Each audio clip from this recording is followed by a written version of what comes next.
So ஆட்டோமேட்டிக்கா வந்துட்டு as it is share மார்க்கெட்ல இருக்கிறவங்க தான் அப்படியே பண்ண போறாங்க. அதுல போகுறவங்க கொஞ்சம் கம்மியா தான் இருப்பாங்க. இல்லைங்களா?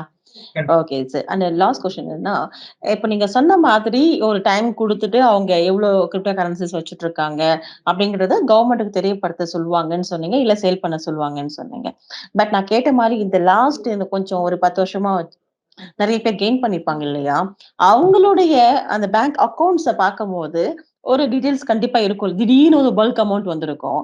திடீர்னு ஒரு பல்க் அமௌண்ட் வந்துட்டு இந்த டிரான்சாக்ஷன் தாண்டி எங்கேயோ காணாம போயிருக்கும். ஒரு டிரான்சாக்ஷன் அடுத்த டிரான்சாக்ஷனுக்கு நடுவுல வந்துட்டு இப்போ ஒரு 2 கோடி ரூபாய் வச்சிருக்காங்கன்னு வச்சுக்கோங்களேன். நடுவுல ஒரு 1 crore வந்துட்டு இந்த மாதிரி கிரிப்டோ கரன்சிக்கு போட்டுடுறாங்க. அதுக்கு அடுத்து பேலன்ஸ் வந்துட்டு 1 crore காமிக்க போகுது. பட் இந்த 1C எங்க போச்சுன்றதுக்கு அங்க வந்து ஹிஸ்டரி இருக்காது இல்லைங்களா? மைனஸ்ல மட்டும் தான் காமிக்கும். அதாவது சோ வந்து பேங்க் அக்கவுண்ட்ட பொறுத்தவரைக்கும் பாத்தீங்க அப்படின்னு சொன்னா, நம்ம இந்த கிரிப்டோ கரன்சிஸ் ட்ரேட் பண்ற எக்ஸ்சேஞ்சஸ் இருக்கு இல்லையா? அந்த எக்ஸ்சேஞ்சஸோட பேருக்கு நம்ம குடுத்த மாதிரியும், நமக்கு அங்க வர்ற பணம் வந்து அந்த எக்ஸ்சேஞ்சில இருந்து நமக்கு வர்ற மாதிரியும் இருக்கும். சோ இப்போ கவர்மெண்ட் அப்படிங்கிறது எவ்வளவு பவர்ஃபுல் அப்படின்னு சொன்னா, அந்த எக்ஸ்சேஞ்ச் யாருன்னு பார்த்து அவங்க கிட்ட நீங்க இந்த இன்ஃபர்மேஷன் யார் யாரெல்லாம் உங்ககிட்ட பர்ச்சேஸ் பண்ணியிருக்காங்க, யார் யாரெல்லாம் உங்ககிட்ட சேல் பண்ணியிருக்காங்க அப்படின்னு கேட்கறதுக்கு கவர்மெண்ட் வந்து இட் இஸ் எம்பவர்ட். ஸோ அந்த மாதிரி இப்பயும் கேட்டுட்டு தான் இருக்காங்க. அதாவது வந்து ஏற்கனவே இந்த 2019ல ஒரு பேன் பிரச்சனை வரும்போதே பார்த்தீங்க அப்படின்னு சொன்னா நிறைய பேருக்கு நோட்டீசஸ் இஷ்யூ பண்ணாங்க. அப்பவே வந்து இந்த மாதிரி ஹைட் பண்ணி ட்ரேட் பண்ணவங்களுக்கு நிறைய வந்து பெனல்ட்டியும் இம்போஸ் பண்ணியிருக்காங்க. So government is empowered to take any data from any exchange as of now. But ஆனா அது ரெகுலேட்டட் அன்ரெகுலேட்டட் இப்போ நேத்து கம்பெனி ஓபன் பண்ணிட்டு பணத்தை எடுத்துட்டு நான் இன்னைக்கு ஓடி போயிடுறேன், அந்த இன்டென்ஷனோட ஓடி போயிடுறேன் அப்படின்ற பட்சத்துல அது ஒண்ணுமே பண்ண முடியாது. ஸோ பெரிய எக்ஸ்சேஞ்சஸ் நிறைய பெரிய எக்ஸ்சேஞ்சஸ், அதாவது வேர்ல்ட் ஃபேமஸ் நிறைய எக்ஸ்சேஞ்சஸ் இருக்கு. அவங்க கிட்ட இந்தியன் ஆபரேஷன்ஸ் யாருன்னு பார்த்துட்டு கவர்மெண்ட் வந்து நீங்க இந்த இன்ஃபர்மேஷன் கொடுத்துதான் ஆகணும் அப்படின்னு சொல்றதுக்கு கண்டிப்பா வாய்ப்பு இருக்கு. இது இப்ப ஏற்கனவே லாஸ்ட் இயரோ அதுக்கு முன் இயரோ கூட நிறைய இந்த மாதிரி பண்ணிட்டு தான் இருக்காங்க. Okay sir. சோ கவர்மெண்ட் கண்டுபிடிக்கணும்னு நினைச்சா, யாரெல்லாம் இந்த கிரிப்டோ கரன்சி மூலமா எவ்வளவு கெயின் பண்ணிருக்காங்களோ அதையும் கண்டுபிடிக்கலாம். அட் சேம் டைம் எவ்வளவு பேர் இன்வெஸ்ட் பண்ணிருக்காங்க, எந்த ஆப் மூலமா இன்வெஸ்ட் பண்ணிருக்காங்கன்ற விஷயத்தையும் கண்டுபிடிக்கலாம் இல்லைங்களா? கண்டிப்பா கண்டுபிடிக்கலாம். Right sir. இன்னைக்கு இருக்க மைண்ட் செட்ல யங்ஸ்டர்ஸ்க்கு நீங்க என்ன சொல்ல வரீங்க கிரிப்டோ கரன்சி பத்தி? இன்வெஸ்ட் பண்ணலாமா? வேண்டாமா? இல்ல சைலண்டா இருக்கலாமா? இது ஒரு டிஃபிகல்ட்டான கொஸ்டின். சரி. நான் ரெக்வெஸ்ட் பண்றது யங்ஸ்டர்ஸ் மட்டும் இல்ல, எல்லாருக்குமே நான் சொல்ற விஷயம் என்னன்னு அப்படின்னு சொன்னா, இந்த கிரிப்டோ கரன்சி அப்படிங்கிறது வந்து ரொம்ப புதுசா வந்திருக்கிற ஒரு டெக்னாலஜி. அது ரைட்டு தப்பு, அது கேம்பிளிங் அந்த விஷயத்துக்கு நான் போக விரும்பல. எந்த ஒரு விஷயமுமே ரெகுலேட்டடா இருந்தா அதை இன்வெஸ்ட் பண்றவங்களுக்கும் சரி, அதை ரன் பண்ற கம்பெனிக்கும் சரி, ரெகுலேட்டடா இருக்கும்போது நிறைய சேஃப்கார்ட்ஸ் இருக்கு. இப்போ பண்ணிட்டு இருக்கவங்க எல்லாருமே வந்து அந்த சேஃப்கார்டு எனக்கு தேவையில்லை, சேஃப்கார்டு வேண்டாம் அப்படிங்கிற ஒரு கண்ணோட்டத்தில் தான் இப்போ பண்ணிட்டு இருக்காங்க. என்னோட அட்வைஸ், தயவு செய்து இது ரெகுலேட் ஆகிற வரைக்கும் வெயிட் பண்ணுங்க. ரெகுலேட் ஆனதுக்கு அப்புறம் நீங்க தாராளமா இதுல கிரிப்டோ கரன்சி அலோவ் பண்றாங்க அப்படிங்கிற பட்சத்துல தாராளமா நீங்க ரெகுலேட்டட் மார்க்கெட்ல கண்டிப்பா இதை டீல் பண்ணலாம் அப்படிங்கிறது என்னோட கருத்து. ஓகே. ஆக்சுவலி அப்ப நம்ம பேசினோம். பாயிண்ட் வந்துடுறேங்க சார் நான். எந்த பேர்லனா சும்மா ஒரு கிரிப்டோ கரன்சி வந்து வெளியிடலாம் சொன்னீங்க. ஃபார் எக்ஸாம்பிள் என் பேரு சொன்னீங்க, தேன்மொழி கிரிப்டோ கரன்சி கூட போடலாம் அப்படின்னு சொல்லிட்டு. அப்ப என்னோட சோர்ஸ்க்கு நான் வந்து தெரிஞ்சவங்க, ஃப்ரெண்ட்ஸ் அப்படி இப்படி சொல்லிட்டு எல்லாரும் இன்வெஸ்ட் பண்ண சொல்றேன்னு வச்சுக்கோங்களேன். அவங்களும் வந்து டிமாண்ட் கிரியேட் பண்ணிட்டே இருக்காங்க. நீங்க சொன்ன மாதிரி நெக்ஸ்ட் அப்படியே வந்து ஜாயின் பண்ணிட்டே இருக்காங்க. ஒரு கட்டத்துல அந்த மணி எல்லாம் வந்து என்னோட கண்ட்ரோல் என்கிட்ட தானே வந்திருக்கும். இப்போ ஃபர்ஸ்ட் நீங்க இஷ்யூ பண்ணி அவங்க கலெக்ட் பண்ற மணி மட்டும் உங்ககிட்ட இருக்கும். ஓகே.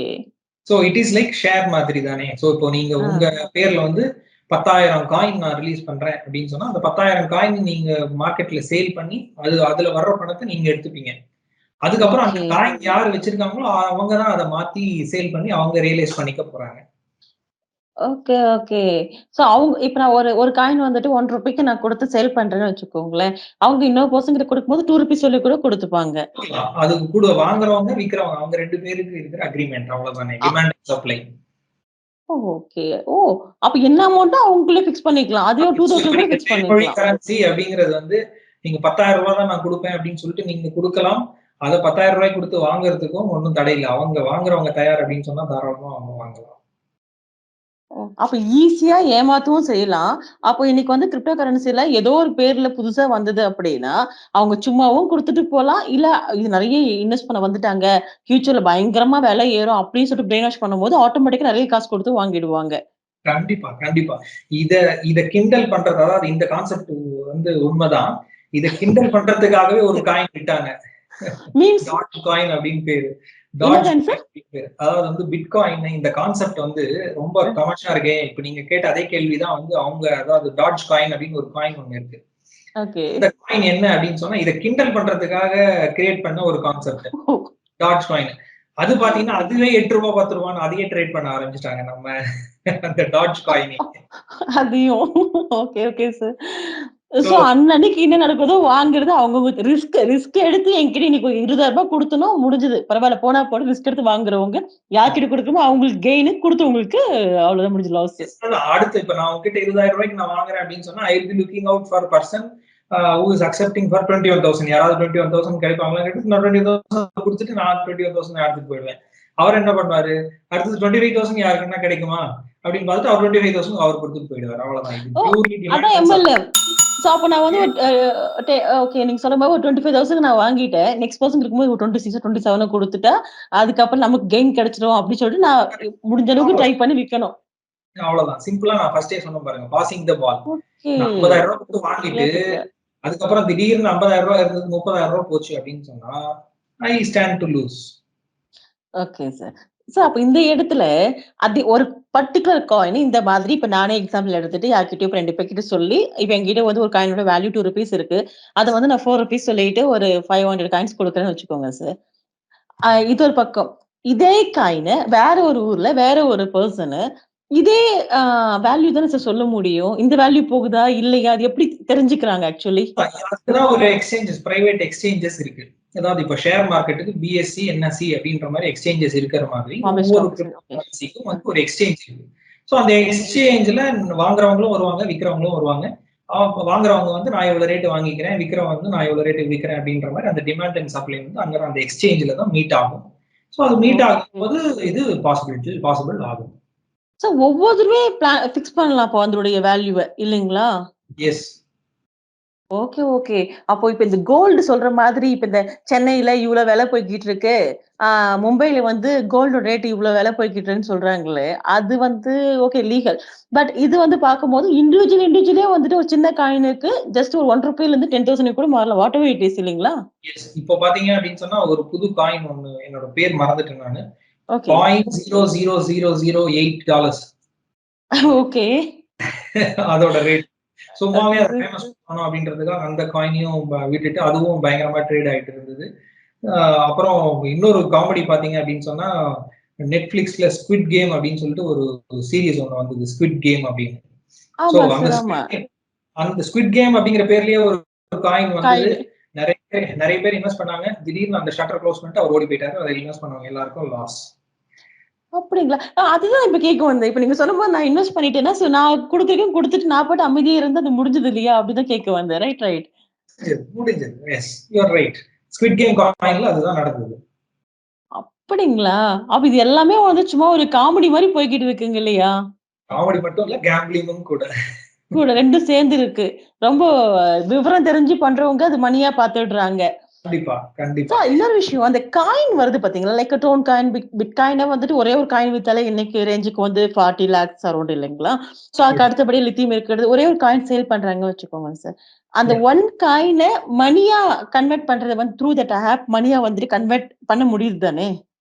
முடியும். கண்டிப்பா முடியும். அதாவது ஆத்தரைஸ்டு காயின் தான். இப்ப நீங்க 3,500 காயின் சொல்றீங்க இல்லையா? எல்லா 3,500 காயினும் பண்ண முடியாது. அந்த பர்ட்டிகுலர் எக்ஸ்சேஞ்ச்ல அந்த காயின் லிஸ்ட் ஆயிருந்தால், அந்த எக்ஸ்சேஞ்ச் யார் ரன் பண்றாங்களோ, அவங்க உங்க காயின ரிசீவ் பண்ணிட்டு அதுக்கு உண்டான இந்தியன் ரூபிய உங்க அக்கவுண்ட்ல ட்ரான்ஸ்ஃபர் பண்ணுவாங்க.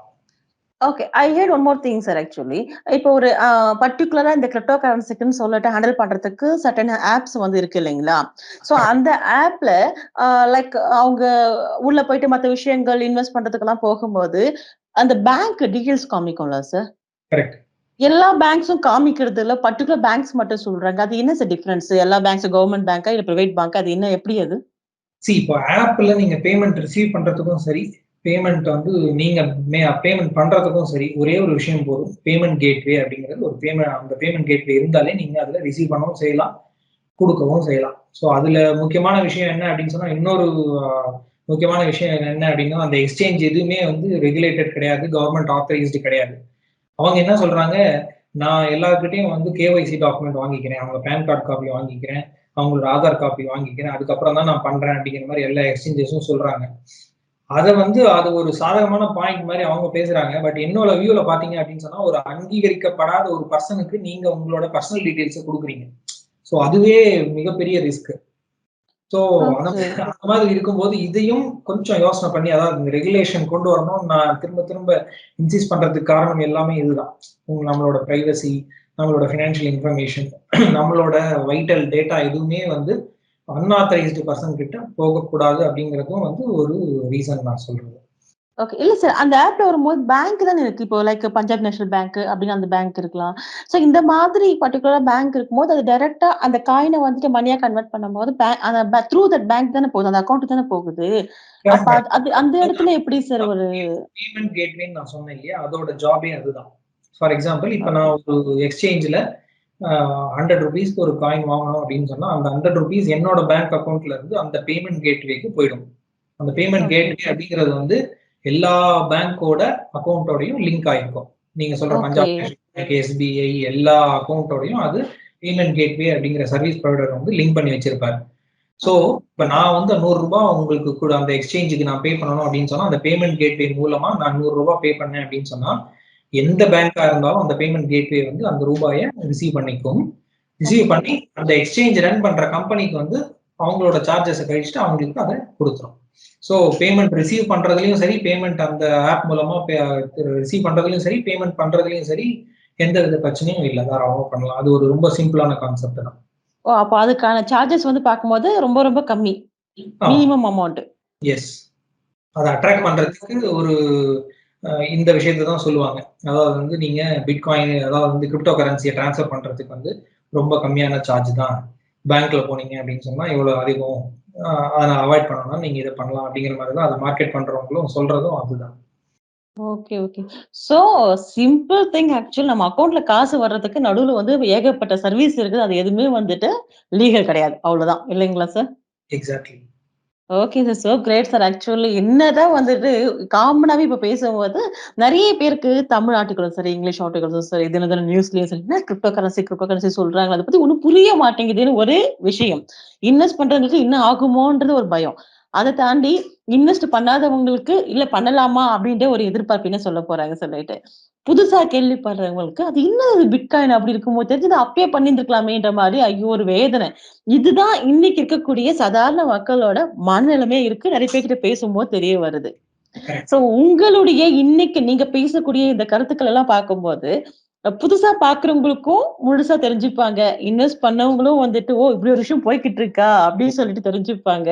அண்ட் இன்வெஸ்ட் பண்ணணும்னு நெனைக்கிறவங்க கூட பண்ணலாமா, வேணாமா அப்படின்னு சொல்லிட்டு ஒரு டெசிஷன் எடுக்கக்கூடிய அளவுக்கு ரொம்ப அருமையா இவ்ளோ நேரம் சூப்பரா உங்களுடைய கருத்துக்கள சொல்லியிருக்கீங்க சார்.